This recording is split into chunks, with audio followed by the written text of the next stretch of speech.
Hello mga amiga. Welcome back to my face. So as you can see mga amiga, na ako diri sa lamuro maglain akong tuyog dito.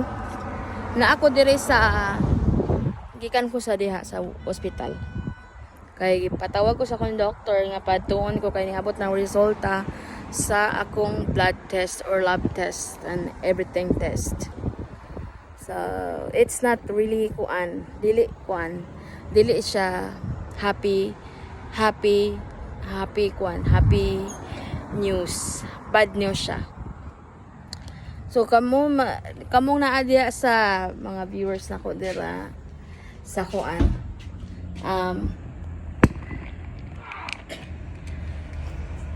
Mao na ni ang tubag ninyo mga amiga sa inyong mga pangutana nganong inyong pangutana nganong dako kubtiyan inyong pangutana nganong dako kubtiyan mo na yung tubag mga amiga kay last week nagpa-lab test ko ultrasound and everything. Mga 2 weeks ago lang siguro. Basta katong nakita mo nga na ako gikuan diri gitusok. So niya karon pa man akong doktor ni balik gikan sa nagbakasyon siya gikan sa Tudapit sa kalimot mo ko sa Tudapit nagbakasyon siya. So iya kong ipaari sa iyang office diri sa hospital diri. Kagibasahan ko niya sa kuan sa result. So ang resulta mga amiga is wala ko nag-expect nga na ako ani. Kay ngano madungog rin ako sa laing tao ba nga nasa laing ana, nasa laing anay mo ni mo na tungod kay nindako ko, tungod kay kuan. Tungod din na siya miga nga tungod sa akong cholesterol is high.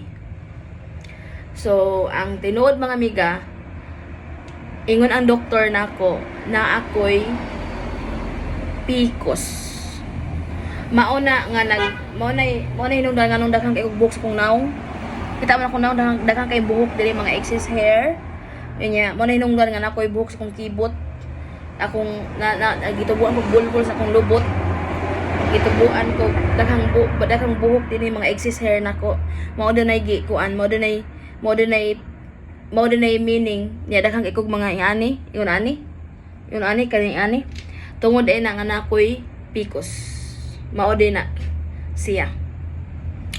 So ang gibuhat sa doktor, ang advice sa doktor is mag-exercise ko first, second mag-diet ko, first mag-diet ko, second mag-exercise ko, and third mag-inom kog vitamins, mga vitamin D and katong para sa PCOS. Kay para ko no mo ni hinungdan kay abi na ko ang pills may akong gibasang ilan nga nindako ko. Kaya ako magilan ng doktor nga dok nag-stop na ko sa pills. Ang siya ano nag-stop mo kay ko nga kanang kuan kay kanang tungod kanang sa nato ni. Kana ang pero mo inom ko balik ini ka sunod menstruation ako. Mao tong mga amiga nga kuan nga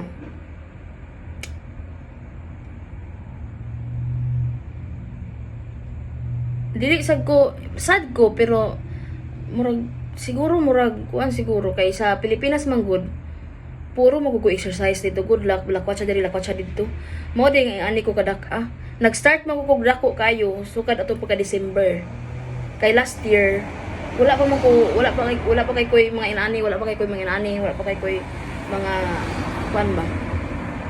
So mo siguro ni nga kuan akong naong daghang kinig kuan sa personal kini ako naong makita ninyo akong naong daghang kining buhok dinhi. Buhok ng gagmay dinhi. Gikuan mi sa doktor gi picturean niya. Sa kita kani mga buhok nga mga excess kini kini daw kani mga buhok ka kini tungod kuno na niya akong kilay ni baga kung kilay kini akong kilay di man ingani sa una tungod kuno ni sa ako ang PCOS.